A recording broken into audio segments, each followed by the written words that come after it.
Sermon 25. Commentary.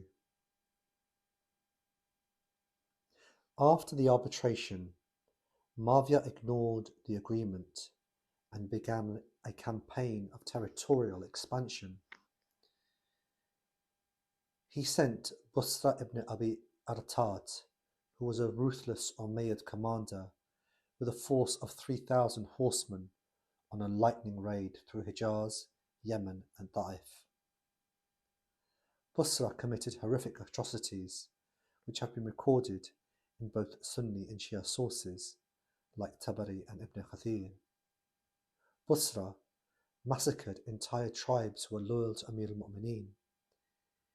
Busra burned people alive, and he killed the two young sons of Ubaydullah ibn Abbas in front of their mother. Forces pledges allegiance to Muawiyah at sword point. He forced pledges of allegiance to Muawiyah at sword point.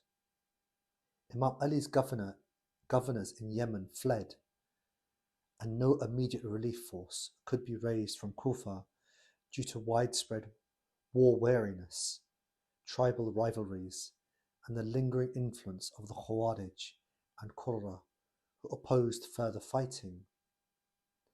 Eventually, a small force of 2,000 under Jariya ibn Qudayma al-Sa'di responded to the sermon and pursued Busra, forcing him to withdraw. Ibn Maytham al-Bahrani in his Sharh states that when Amir al-Mu'mineen spoke about nothing but Kufa which I can hold and extend, the reference is to Kufa having become so unreliable that it was like a tiny slippery object that Imam could barely control. The cooking pot metaphor expresses Imam Ali's profound disappointment. After all of his sacrifices, he received only the worthless scraps from the Ummah. And his dua, change them for me with better ones, and change me for them with a worse one, is understood as a prophetic supplication that was ultimately accepted, for the Kufans were later punished by the rule of the tyrannical Umayyad governors, such as Zayd ibn Abihi, Ubaydullah ibn Ziyad al-Hajjaj, when the true Shia who remained loyal became spiritual successors. Allama Majlisi in his Bihar quotes narrations from Imam Baqir alayhi salam and Imam Sadiq alayhi salam, stating that this sermon contains one of the clearest expressions of the Imam's ghaiba, like state of isolation among his own followers. The wish for 1,000 horsemen of Bani Firas is taken as evidence that quality of faith matters more than quantity.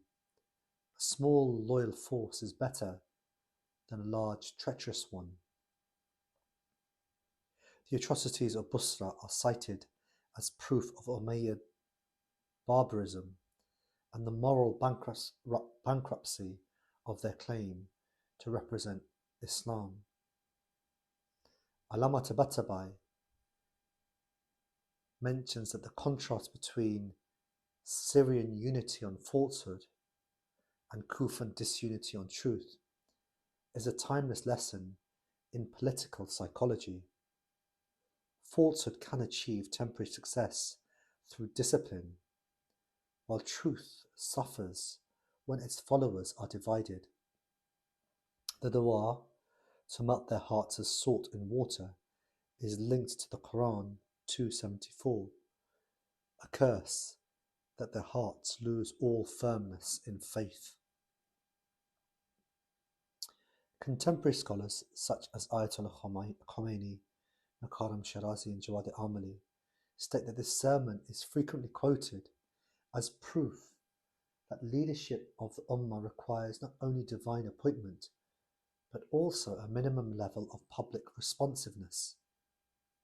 The Imam's frustration is used to explain why the Masumeen,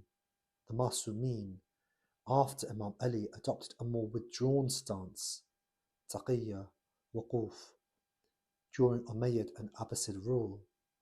It is a warning against the spiritual disease of war weariness when fighting for truth. This sermon is regarded as one of the most heartbreaking expressions of the Masum Imam's isolation and sorrow in Islamic history. It illustrates the depth of betrayal by the majority of the Ummah after the Prophet, the moral contrast between the camp of Haqq, Imam Ali, and the camp of Batil, Muawiyah, and the prophetic nature of Imam Ali's dua and wishes